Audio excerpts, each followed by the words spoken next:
За сайн байцгаана уу? Доктор Суугийн маань өнөөдрийн подкастаар натур мед эмнэлгийн сэргээн засгийн зөвлөх хэмж дээгрэмээ амт маань оролцож байна. Тэгэхээр өнөөдөр бид хоёр нурууны өвдөлттэй холбоотой сэргээн засах хэмжлэгээ бас мэдслийн өмнөх болон дараах үеийн сэргээн засах хэмжлэгийн талаар ярилцсанаа. Манай подкастт өнөөдөр хүрэлцэн танд маш их баярлалаа. Баярлалаа. За тэгэхээр нурууны өвчин гэдэг бол одоо маш ихбэг болсон. Хүн болгоны л баг нуруу өвддөг болсон байна. Тэгэхээр энэ дээр яг хагалгаанд орох хүртэл нь ямар мэслийн одоо мэслээс сэргийлсэн мэсэл орох хүртэл нь одоо явуулахгүй ямар сэргээн засах хэмжлэгийг хийдэг вэ? Бас дараа нь ямар одоо сэргээн засах хэмжлэгийг ер нь хийгдэж байгаа вэ Монголд? Тий. Тэгэхээр зэрэг яг нурууны өвдөлт гэхээр одоо дэлхийд дахинд бас тархалт ямар байна тэр тухаас ярилцсан зүйтэй байх л та тийм ээ. Тэгэхээр нурууны өвдөлт гэдэг бол хүн ер нь одоо амьдралынхаа туршид бол нийт хүн амын бол одоо 80-90% нь заавалчгүй нурууны амьдралдаа нэг удаа өвдөж үтсэн байдаг байхгүй юу. Тэгээд ер нь одоо тулгуур эрхтний өвчлүүд дотор одоо энэ үемш одоо өвдөг мөр юу те энэ өвчлүүд дотроос бол хамгийн нэгдүгürt нь бол нурууны өвдөлт ордог. Нийт одоо амбулаториор үзүүлж байгаа одоо үзүүлээд өвчний учраас одоо акт авж байгаа энэ өвчлөлийн чинь 2 дугаар төл нурууны өвчин орж идэг.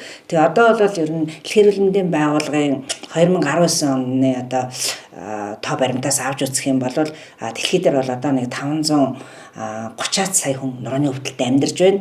Энэ бол одоо 2035 он гэхэд бол 1.3 тэрбум хүн нурууны өвдөлтөөр өвдөнө гэж байгаа байхгүй. Тэгээ энэ маань өөрөө бидний одоо энэ нийгмийн одоо энэ соёл иргэншилтэй те нийгмийн амьдралтай өдөр тутмын амьдралтай холбоотойгоор ингэж ихсэж байгаа юм байна л да. Тэгэхээр зэрэг одоо хүмүүс бол энэ нурууны өвдөлтөөс хэрхэн сэргийлэх вэ? Яаж энэ нурууны өвдөлтөнд одоо өртөхгүй байх вэ гэдэг талаар бол бас эрүүл мэндийн боловсрол аяг өндөр байх ёстой гэж ойлгож байна.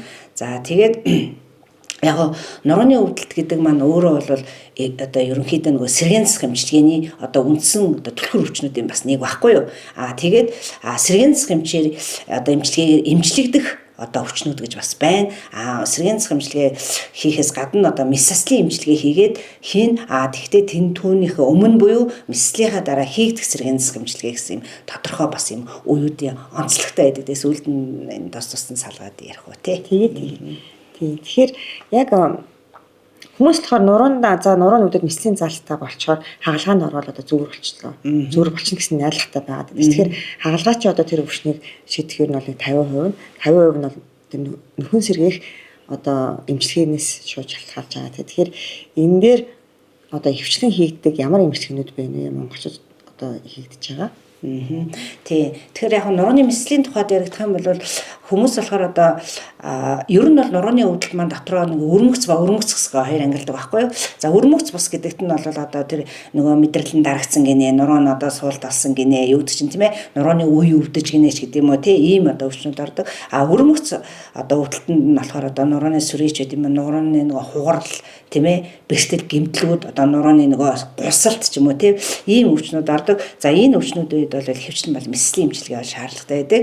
Тэгэхдээ ямар үед бол ер нь одоо нурууны мэслийн эмчилгээ хийгддэг вэ гэхээр зэрэг одоо мөчтийн үйл ажиллагаа алдагдсан, булчин хүчээ одоо алдсан, нөгөө саажил үүссэн тийм ээ. Тэгээд давсаг гэсэн үйл ажиллагаа алдагдсан, шээс нь одоо оригдсон, өтгөн шингэн гарахаа байсан ч юм уу тийм ээ. Одоо удажж гардаг ч юм уу иймэрхүү одоо заалтаа тэгээд мөн одоо эмийн эмчилгээ болоо сэргээн засах хэмжлэгийг тодорхой давтамжтайгаар тийм үү одоо 6 сар түрээс дээш хугацаагаар үргэлжлүүлж хийгээд одоо үнэхээр өвдөлт нь намтахгүй ийм байгаа үед бол мэсэл эмчилгээнд орох заалт болж идэг. Тийм байна. Тэгэхээр мэслийн дараах одоо сэргээн засах нь аягүй чухал гэдэг шүү дээ. Тэгэхээр тэндэр яг өвчин болгоноос шалтгаалаад хийж байгаа. Тэгэхээр яг сэргээн засах эмчилгээ гэхээр манайхан хөвчлэн одоо яадаг чинь массаж хийх одоо залхаа эмчилгээ хийх төөнөгч гэдэг юм уу тиймэрхүү ойлголт байгаа юм л да. Тэгэхээр ер нь нэг хийгддэг ерөнхий эмчилгээнүүд нь одоо ямар шиг эмчилгээ байдаг вэ? За тэгэхээр зэрэг сэргээн засах эмчилгээ гэж юу юм бэ гэсэн ойлголттой бас энэ дээр ярих хэрэгтэй байгаа л да. Тэгэхээр сэргээн засах эмчилгээ гэдэг нь болохоор зэрэг тухайн хүн өвдөөгөө байхдаа одоо жишээл нуруу нь өвдөг хүн өвдөөгөө байхдаа одоо ямар үйл ажиллагаа хийдэг байсан, хэдэн метрийн зайд явдаг байсан, ямар ажиллаа одоо саадгуур хийж чаддаг байсан. Яг тэр үеийнх нь одоо төвшөнд ойртуулах, төхүүлэхэд хийдэг эмчилгээг сэргээн засах эмчилгээ гэж хэлдэг байхгүй юу? Тэгэхээр зэрэг нурууны өвдөлт гэдэг нь хүн өөрөө одоо хүнийг ингээ харахад илэрхий саас ажил байхгүй зүгээр ингээд одоо мөч бүт ингээд зүгээр ажиллаа хийгээд ингээд яваад идэг. Тэгсээр нэ өөрт нь болохоор айгүй хэцүү ажиллаа хийж болохгүй, унтаж болохгүй, тэр чинь сууж болохгүй, даавцаар тийм ээ. Өөдөлтөөгөөд ингээд чадвар алдаад хол алхаж болохгүй ингээд чадвар алдагдал илрээд идэг байхгүй юу. Тэгэхээр зэрэг ийм одоо юмнууд нь тэгэхээр сэргийн засаг эмчилгээ гэдэг бол эхлээд бол одоо сэргийн засаг эмчилгээний багийнхан бол хүнээ үзээд үнэлгээ өгдөг. Энэ хүн одоо ямар чадвар илүү алдаад байгаа, явах нь алдаад байгаа, суух нь алдаад байгаа, юмаа өргөж чадахгүй байгаа юм тий, шилжих хөдөлгөөн хийж чадахгүй байгаа юм гээд. Тэгээд тэрэн дээрээ одоо үндэслээд энэ чадвар алдалтын одоо сэргийхийн тулд ямар эмчилгээнүүд хийх вэ гэсэн юм тактика тогтоодог байхгүй юу. Тэгэхээр сэргийн засаг эмчилгээ гэдэг маань ерөнхийдөө юм багаар хийгддэг эмчилгээ. Одоо ганцхан эмч үзээд ч юм уу, ганцхан одоо нэг илэг бариацлын хүн хийгээд эмчилгээ хийдэг юм биш. Тэгээ баг дотор юу гэдэг гэхээр зэрэг хамгийн гол нь одоо энэ нурууны өвдөлтөөс болоод ямар одоо булчингууд нь чангарсан, ямар булчингууд нь суларсан. Тэрний одоо тэр суларсан тэр чангарсан хоёр булчингийн хооронд одоо баланс буюу ингээд тэнцвэр алдагдаад байгаа байхгүй тэгээ өвдөд байгаа. Тэгэхээр зэрэг яаж тэрийг одоо тэнцвэржүүлэх вэ гэдэг рүү чиглэдэг хөдөлгөөн засал эмчилгээч байт юм уу. Тэр хүн нурууныхаа өвдөлтөөс болоод одоо тэр өдөр тутмынхаа үйл ажиллагаа хийж чадахгүй тэрийн засдаг одоо хөдөлмөр засал эмчилгээ ч юм уу. За одоо нөгөө монголчуудын ярьдаг нөгөө нэг одоо шарлаг гэж ярьдаг. Тэгээ физик эмчилгээний төрөл бүрийн аргууд тэр дотор нь одоо юу гэдэг цахилгаан сорон зоорон, өндөр давтамжийн цахилгаан орон, тийм ээ, хит авиа, усан эмчилгээ, одоо өшөө юу гэдэг байгалийн эмчилгээнүүд тийм үү. Одоо лазер гэрлийн нөгөө хит богино долгионы улаан туяаны ийм эмчилгээнүүд ээж болно. Мөн одоо татлага эмчилгээнүүд ээж болно. Хүзүүн нурууны татлагууд ээж болно. Мөн байгалийн одоо шавар эмчилгээнүүд ээж болно. Дулааны эмчилгээ, хүүтний эмчилгээ тийм ээ гэсэн ийм олон нэр төрлөөтэй байдаг сэргийн засаг эмчилгээ маань өөрөө тийм учраас бид нар багаараа ажиллаж ээж нэг хүн дээр олон мэрэгчлэтнүүд одоо төрлийн мэрэгчлэтнүүд нийлж баг болж ажиллаж ээж бол сэргийн засаг эмчилгээний үр дүн гардаг байгаа. Миний бас нөгөө нуруу асуудалтай байсан учраас нурууны талаараас жоохон судалж байсан. Тэгээ сүүлийн үеийн хандлага бол ер нь бол аль бол хагалгаанд орохгүй сэргийн засаг эмчилгээгээр эдгэс нь одоо яг хагалгаанд орсонтой ялгаагүй үр дүн үзүүлээд байна гэсэн дэлхийн нийтийн хандлага байгаа юм билээ тий. Тэгэхээр та энэ дээр бас юу гэж бодож байна? Тэгэхээр зэрэг энэ дээр бол яг ингээд сүүлийн үеийн судалгаануудыг одоо ингээд уншаад хараа зэрэг яадгүй хөр зэрэг хүмүүс болохоор зэрэг одоо мессасл хийсэн юм чи би төгс эмчилгээ хийлгэсэн одоо ингээд боллоо ингээд Google ажилдаа орчдөг байхгүй. Тэгэхээр зэрэг судалгаанаас үзэхээр зэрэг одоо мессаслийн дараа ингээд мессасл хийлгэсэн хүмүүс тэгээ сэргийн засаг эмчилгээ мессасл хийлгчээд сэргийн засаг одоо эмчилгээ хийлгэсэн хүмүүс ингээд араас нь дагаад 1 2 3 жилээр ингээд дагаа судалсан чинь зөвхөн мессаслаа хийлгээд явсан хүмүүс болохоор 1 жилийн дараа л ихэд ер нь болвол нөгөө урд үеийнхаа төвшөнд эргээд хүрээд муутчихдаг. Гэтэл мессаслийнхаа дараа сэргийн засаг эмчилгээг үргэлжлүүлэн хийжсэн хүмүүс нь бол одоо удаан хугацаанд доотлон 4 жил одоо тэр үр дүнгээ барьдаг тийм ээ. Ерөөсөө цаашлаад ийм үр дүнгууд харагдж идэг. Тэгэхээр месслийн дараа сэргийн засаг эмчилгээ гэдэг бол аюул чухал. Тийм. Тэгэхээр месслийн дараа сэргийн засаг эмчилгээгээ одоо хэр хурдан эхлэх ёстой вэ? Хагалгаанд орсон өдрөө эхэлдэг юм уу? Эсвэл нэг тодорхой хэмжээнд эдгэрэлт явсны дараа эмчилгээнүүд явагддаг уу? Тийм. Тэгэхээр нурууны одоо мессаслууд гэхээр дотроос аюул олон төрлийн бас нэг хэдэн төрлийн мессаслууд байгаа юм л да. Одоо дарагдсан тэр мэдрэлийг чөлөөлөх одоо тийм хаалгаанууд ээж болно. За эсвэл одоо тэр нурууны арын одоо тэр нөх промон гэж байдгийг тэрийг одоо сэтэлж орж байгаа месслүүд ээж болно. За ламина гэсэн хэсгийг бас сэтэлж орж байгаа ч юм уу. Эсвэл одоо нуруунд гадны биет одоо оруулж нөгөө нурууг бэхэлдэг бэлгээний аргууд ээж болно. Мөн хиймэл жиргэвч бас ингээд суулгаж өгч байгаа юм олон аргууд байдаг. Энэ болгоноос хамаарат одоо месслийнхэн сэргийн засалтынх нь юу одоо жижигэн өөр юм байдаг. Баггүй менежмент нь зөвхөн хамгийн энгийнээр хэлэхэд бол месслийн одоо өмнөх сэргийн засаг гэж юм айгуу чухал байдаг. Энэ үед яа гэхээр тэр хүний үзээд энэ хүн одоо ямар туслах хэрэгсэл хэрэгжилж байгаа. Энэ хүн таяг тулаад байгаа юм уу? Тэрэгэнцэр дээр суудсан юм уу? Эсвэл өөрөө одоо тэг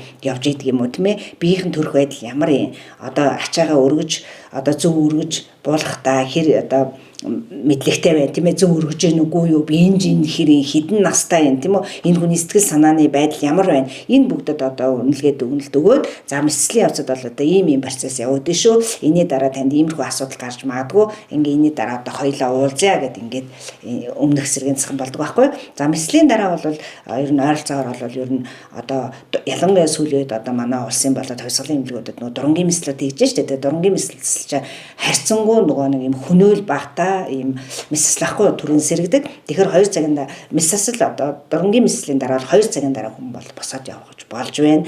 Зүгээр нээлттэйгээр одоо тэр ивэрсэн одоо жирвч мөгөрсийг авч нөгөө дарагц мэдрэлийн язаарыг одоо чөлөөлөх дискектоми гэдэг нь да хүмүүс дискийн хаалганд орсон гэж. Тэр хаалганы дараа бол ер нь 24 цагийн дотор өөрөө хөл дээр одоо босч явна. Тэгээ месслийн үе шатууд маань өөрөө дараа нь эрт үедээ нэг сарын дотор ямар юм хийх. За нэг 3 сарын дотор яах юм. 6 сарын дараа тэр хүн яах юм гэдэг ингээ үе шатаараа бас өөр байдаг.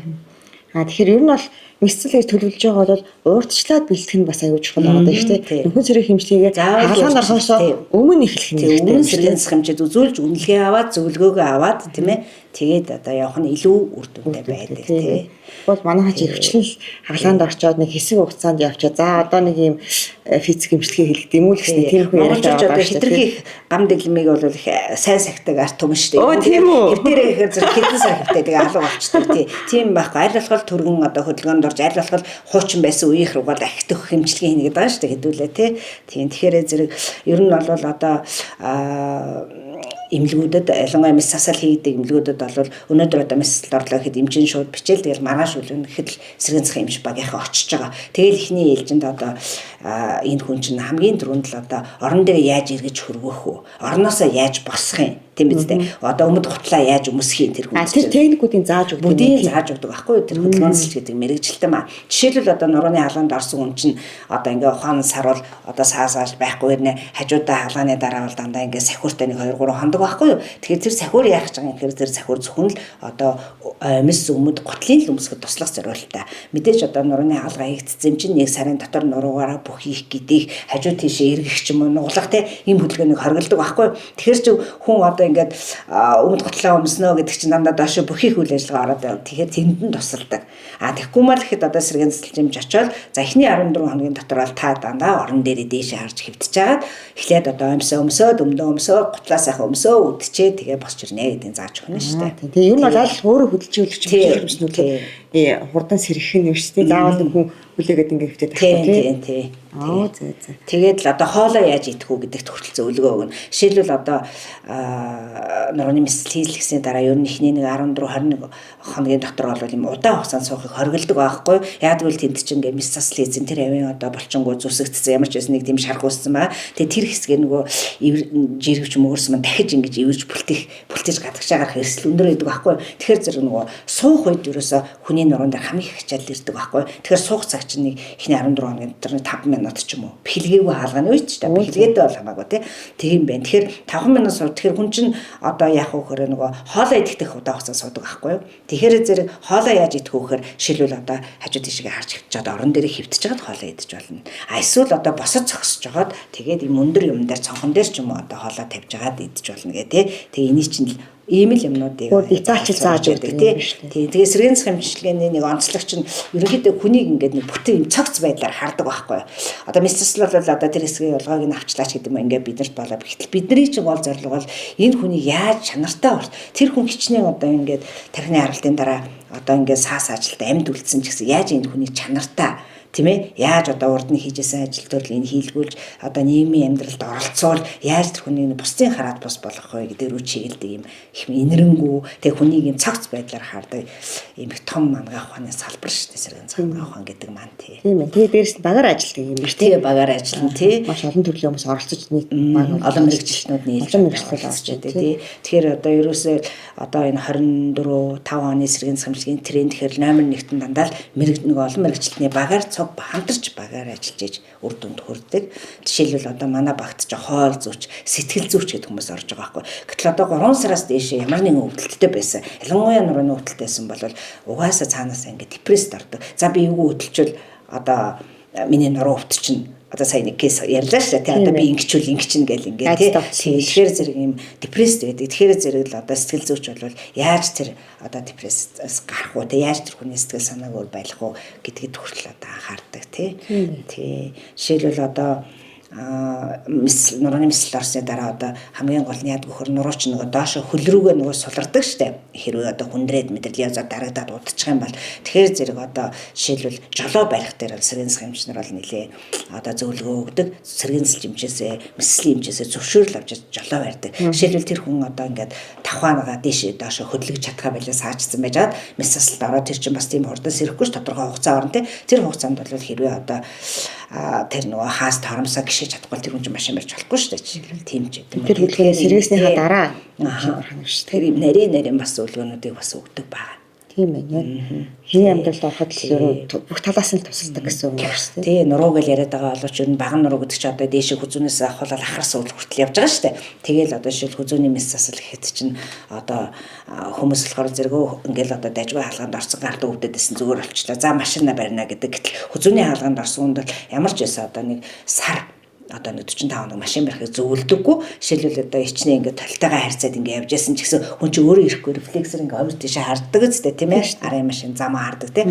Тэгэхэр зэрэг одоо нөгөө хүзүүний мисэлд орсон хүн чинь бас нэг сарын дотор одоо ингээд хүзөөрөөр иргэлдэг бүх их гэдгийг хөдөлгөөн хийдэггүй байхгүй юу. Тэгэхэр зэрэг тэнд бол заавалж бас сэргэнцэл чимжийн одоо яг за та машина барьж болно гэсэн цагт яг барьдаг тийм бас онцлогтой тийм. Тэр ер нь бол хаалганд орчод заавал сэргийн эмчид заавал үзүүлэх багта заавал халбууд зөвлөгөө авах чухал. Тэгэхгүй манай хачид гүрийгээл заа хаалганд орсон ч одоо тэгэл болцсон.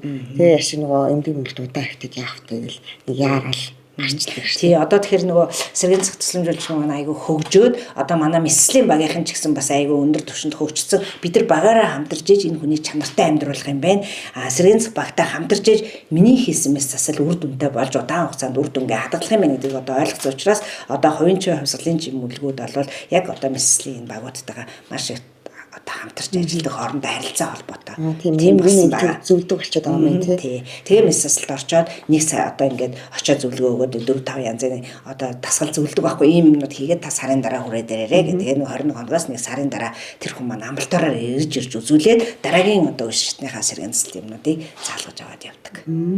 Тий. Тэгээд одоо месслийн дараа ч нөгөө гол нөгөө нурууны тэр одоо цөм булчин мультивидиус булчин гэдэг юм л да цөм булчин гэдэг. Тэр булчингууд маань одоо нөгөө мессэлт ингэж өртөж одоо ингэ зүсэгдэг. Тэгээд тэр маань эргээд өөрөө ингэ булчин одоо тасгал хийхгүй бол булчин маань хөгжөөд нөгөө хүчээ ингэ авч чадахгүй хүчтэй болохгүй гэсэн үг шүү дээ тий. Тэгэхээр зэрэг нуруу өвдөдөг. Буцаад өвдөх юм. Тэгэхээр месслийн дараах одоо сэргэнцлийн гол зорилго бол тэр нурууны булчингуудын хүчийг хөгжүүлэхэд л оршдог байхгүй. Нурууны булчин хүчтэй ээжж нуруу маань өөрөө доктортой байна. Доктортой ээжж элдв янзын ачаа элдв янзын хөдөлгөөнд бид нар нуруу өвдөхгүй байна л гэсэн үг. Тэгээ буцаад нөгөө ясн дээр ачаал өгөхөөсөө сэргийлэх юм шүү дээ. Тий. Үн дээр ачаал өгөхөөсөө сэргийлээд булчингаа илүү хүчтэй болгох хэвээр. Тий. Жишээл одоо ингээл жингээ хасараа гэдэг. Яагаад нурууны өвчтөй хүн заавал жингээ хасах ёстой бэ гэдэг. Ихэр чин зэрэг одоо ингээд жин нэмэгдэж байна гэдэг чинь хэвлийг одоо өглөлтөөс гадна нурууны булчингууд маань өөрөө бас өглөж байгаа байхгүй. Тэгэхээр одоо өөхөр дүрсэн нурууны булчин чинь бас л нуруугаа хамгаалж чадахгүй шүү дээ доктортой. Тэгээ ерөнхийдөө нөгөө MRI зураг хийгээд харахаар ингээд одоо ингээд зөндөө их өөхөр дүрсэн юм цөмбөлчингууд харагдаг байхгүй. Тэгэхээр бид нар одоо дасгал хийлгэж тэр өөхийг шахаж гаргаж тэр булчингаа хөгжүүлнө. Залуучууд фитнест очиод одоо хүчин дасгал хийдэг шиг тэгж л одоо тэр нуруунд дасгал хийдэг байхгүй хүчин дасгалууд хийнэ. Гэтэ тэрийг өөрөө хийж болохгүй ш талгаанд орсон ч бай хаалгаан орооч заавалж мэрэгжлийн хэмжээр зөвлөж зөв техникээрээ зөв техникээр ямар дасгалыг яаж хийх вэ те гэдгийг зөвлөгөө авдаг. Тийм. Тэр ер нь бол маш чухал одоо чанартай амьдрал бол маш чухал нөлөө үзүүлж байна шүү дээ. Тэгээ угаасаа үр дүнгээр батлагдсан дан одоо мисэлд орчоод сэргийн засаг хэмжлэгийг хийлгээгүй байсан хүн хийлгэсэнтэй харьцуулахад чанарын ялгаа бол ерөөсөө асар их ялгаатай тий батлагдсан учраас ер нь бол хаалгаанд орохоор төлөвлөж байгаа бол урдчлаа сэргийн засаг багийн эмчнэртэйгээ ер нь уулзах дараа гэж хэлнэ тий. Тэгээ хүнд чинь бол яг бид нар одоо ингээл нуруу өвдлөгээл бүс зүгээл одоо эмэгтэйчүүд болохоор нөгөө корсет зүүдэг штэ ингээл тий. Тэгэхээр зэрэг хүнд ингээ байглаасаа булчингийн корсет гэж юм байдаг байхгүй юу? Хөвлийн одоо корсет гэж абдоминалын корсет гэж тэр нь юу гэхээр урдлаас одоо хөвлийн болчих араасаа түрүүний миний ярьсан тэр цөм булчин нурууны мультивидиус болчих доороос арцгийн ярал дээрээс одоо өрцөж юм уу. Тэгэхээр зэрэг бид нар байгалийнхаа корсетыг өөрсдөө хөгжүүлэх хэрэгтэй байхгүй юу? тий дасгал хийж одоо хамгийн энгийн дасгал нөгөө кор дасгал гэдэг одоо планк гэдэг дасгал чи өөрөө тэр одоо хэвлийн корсетийг бэлгээг хөгжүүлж яадаг юм амар мундаг дасгал байдаг байхгүй хийж гэртээ боломжтой тий тэгээ ямар одоо жишээлбэл нурууны өвдөд нуруунд дэндүүх одоо ингээд нуруучин физиологийн юм одоо хотгор моритой байхгүй тэр одоо хотгор нь ихсэн хүмүүс бол тэр корыг хийхдээ жишээлбэл хамгийн одоо жишээлбэл одоо хөвчээд хийдэг ч юм уу эсвэл хажуугаараа хийдэг корууд эхэлж хийдэг ч юм уу тий тэгж хийн. Тэгэхгүй нөгөө бас дураараа планк барих нь сайн гэдэг хийдэг бас болохгүй. Тэгэхээр зэрэг яалчгүй одоо мэрэгжлийн багийнханд хандаж ярин зөвлөгөө авах хэрэгтэй. Зөвлөгөө аваад яг хүн болгоны өвчнгийн хөгжил өөр учраас мэрэгжлийн эмчээсээ яг зөв техникээрээ дасгалаа заалгаж аваад гэртээ хийсэн илүү үүрэгтэй байдаг тий. Манай бас нэг мэрэгжлийн одоо дасгалжуулагч найзар байдаг. Тэд нар бас тэгж хэлдэг. Одоо буруу техникээр 100 удаа хийснээс зөв техникээр 2 удаа хийсэн хамаагүй одоо зөв ордгоо. Тэгэхээр яг мэрэгжлийн хүний зөвлөгөөгөөр өөртөө таарсан тэр дасгалыг яг өөр дээр ингээ өөрийнхөө бие дээр заалгаж авсан илүү чухал гэдэг шүү. Тийм шүү дээ. Одоо тэгээд ангаах ухаан чи үндсэндээ ерөөс 23 салбар ангаах ухаан байдаг байхгүй. Одоо хөгжөөд бараг 200 болж баруун зүүн чих гэдэг юм тийм шүү дээ. Тэр 23 салбар дотор чи сэргийн засаг ангаах ухаан өөрөө орж идэг. Тийм их суур одоо ангаах ухааны аягүй том салбар байхгүй юу тий. Тэгэхээр сэргийн засах ангаах ухаан гэхээр хүмүүс нөгөө уламжлалтаа бас андуурдаг тий. Тэгэхээр уламжлалтаас одоо ялгаа нь юу байгаа тий. Тэгэхээр уламжлалтын эмч болохоор би одоо сайн мэдэхгүй байна. Тэгээ сэргийн засаг ангаах ухаан гэдэг нь бол ерөнхийдөө нөгөө эмчилгээний анги төгссөн хүмүүс одоо үндсэн мэрэгжил резидентур гэдэг юмд 2 жил сураад эзэмшдэг. Тэгээд ерөнхийдөө одоо бид нар бол ерөөсөө биеийн одоо булчин одоо арга хэлхээ яс тийм ээ. Тэгээд энэ булчин ийм хөдөлгөөн хийхэд ямар хөдөлгөөн хийдгийг гэдэг ингээд хөдөлгөөний дунд нь одоо динамик гэдэг юм одоо тийм динамик одоо үйл ажиллагааны дунд нь ингэж үнэлжээж тэгжээж одоо нөгөө нэг сэргийн засалтай хийдэг. Тэгээ сэргийн засаг эмчилгээ чи тухайн үед үр дүнхөөс гадна тодорхой хугацаанд бас одоо үр дүн хадгалагдчихэдэг байхгүй. Жишээлбэл цахилгаан эмчилгээхэд одоо уучин эмчилгээхэд л яа тэгээ 3 сар үр дүнгээ барьдаг ч гэдэг юм. Шавар эмчилгээхэд 6 сар үр дүнгээ барьдаг. Тийм учраас хүмүүс одоо шавар эмчилгээнд жилд 2 явж болно гэж хэлдэг. Түс жилд 4 удаа шавар эмчилгээнд яваад ямар ч үр дүнгүй л байгаа байхгүй. Өдөр болгоо явдаг гэл хүмүүс аягүй явдаг.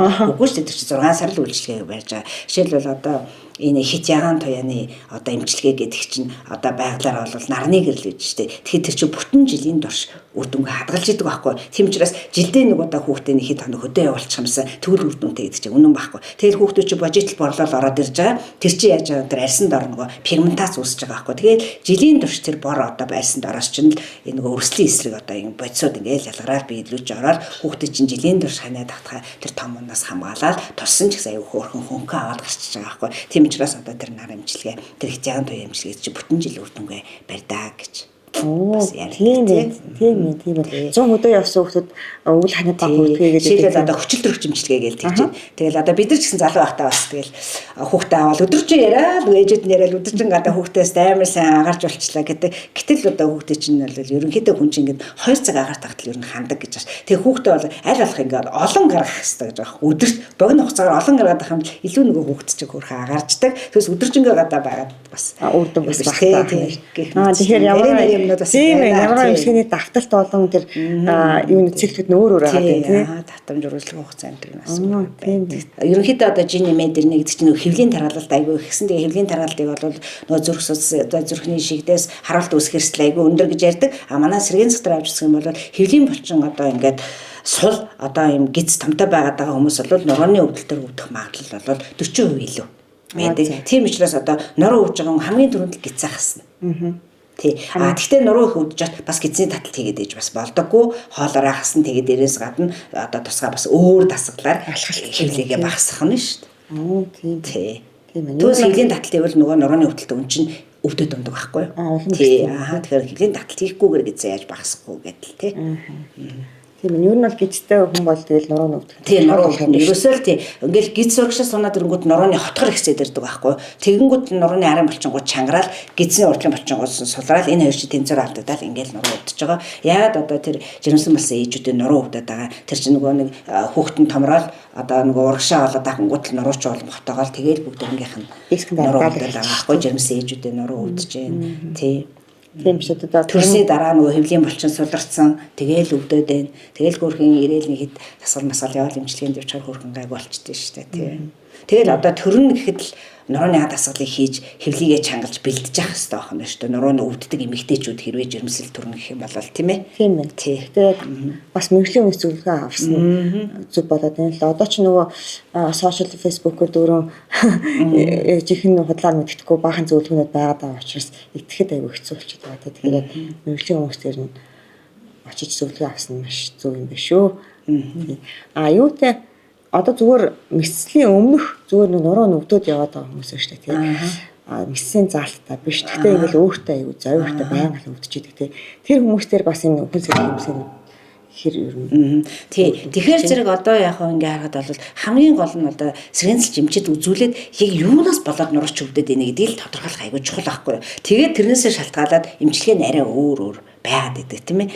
Тий. Одоо жишээлбэл ингээд одоо жиргэвч маань одоо ингээд ер нь бол жиргэвч жүгээрээ байгаа юм гэхээр хоёр одоо юм одоо нуглан байна шүү дээ нурууны. Тэрний чинь хооронд одоо нэг юм зөөлөн жиргэвч мөрс гэдэг юм байгаа шүү дээ. Тэр маань ингээ гадуураа ингээд юм цагираг мөгөрсөн одоо юм аюу бат бөх юм ширхэгтэй дотроо юм одоо цэлцгэр бөөмтэй байхгүй юу. Гэтэл бид нар буруу хөдөлгөөн хийдэг, дасгал хөдөлгөөн хийдэггүй. Тэгээд одоо хүнд ачаа буруу өргөсөнтэйгээр холбоотойгоор тэр гадна талын одоо цагираг мөгөрс маань өөрөө ингээд гадагшаага одоо ингэж тэлэгдэнэ. Тэгээд бүлтийн тэгээ сүүлдээ дотор тал нь урагдан сүүлдээ гадна талын цагиран мөрсөн ширхгүүд урагдаад тэгээд нөгөө жиргэвч мөрсөн маань одоо тэр цэлцгэр бөөм гэсэн гадагшаага ингэж эвэрч гараад тэгээд одоо ингэ мэдрэлийн язаараа дарахаараа тэр хөл рүү дагсан хүчтэй өвдөлтүүдийг ч өгöd байгаа байхгүй юу. Тэгээд хэрвээ одоо мессасл арай болоогүй одоо ингээ гадагшаага бүлтийцсэн те цагиран мөрсүүд нь одоо сунцсан ийм байгаа тохиолдолд бол бид нар бол дасгалыг зөвлөнө. Тэгээд тэр дасгал дотор одоо ямар дасгал өгөхөр дандаа гэдгийг хэлбэрийн дасгалууд одоо менежмент нөр болоод ирж байгаа шүү дээ тийм ээ. Тэр хүн бол ингээд бүхийгэд юм аваад бүхийг дасгал хийгээд байгаа юм бол улам л нуруугаа одоо хэцүү болгоод байна л гэсэн. Тэгэхээр тэр хүнд бол зөвхөн гэдгийг хэлбэрийн дасгал хийж явах жишээ нэгж байд юм уу тийм үү.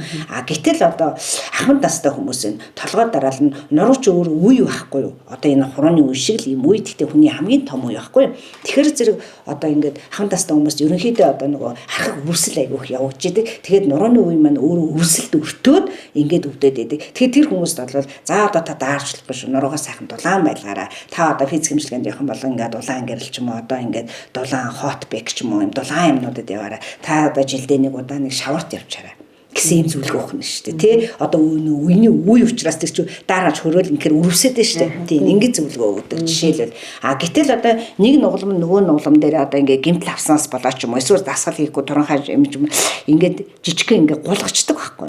За ийм хүнд бол мэдээж одоо түрүүний ярьсан нөгөө хөвлийн корсетой чангалахгүй болохгүй шүү дээ. Хөвлийн булчингаа нурууны булчингаа чангалж иж тэр нуруугийн чинь ингэж хамаагүй урагшин гүлэхгүй тогтоож барина л гэсэн үг шүү дээ тийм ээ. Ийм байж болно.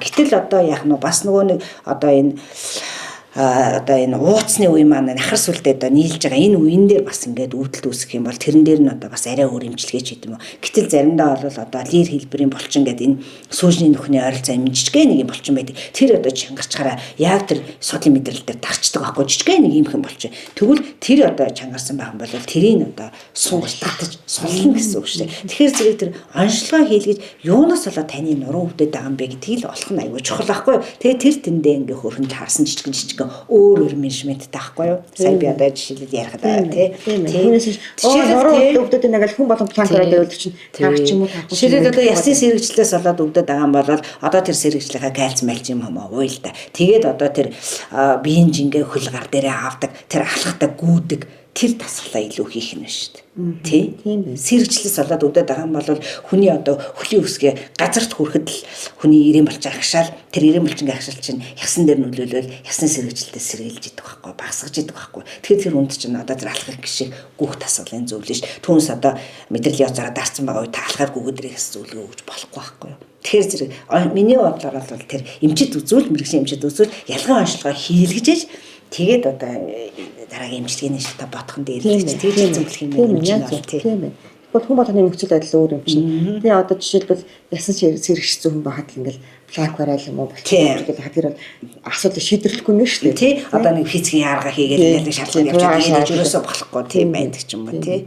Тэр нь бол ямар нэгэн хөвгөл өгөөд ямар нэгэн завир байгаа бол заавал мэрэгжлийн эмчээс яг өөртөө таарсан зөвлөгөө аваад. Тэгэхгүй бол хаа байсан энэ тэнд байгаа Facebook дээр ч юм уу сошиал дээр байгаа өөрт нь наалдахгүй юм тийм өөр дээр ямар ч хэрэггүй болчиход шүү дээ. Шинжлэх ухааны үндэслэгөөр бас хамаагүй яаж болохгүй л дээ. Хадварч тий. Тэгэхээр нэг манай Монголын мундаг зөвлөгөө өгдөг эмчнэр байхад чинь очиод үзүүлэхэд одоо юу авах тий.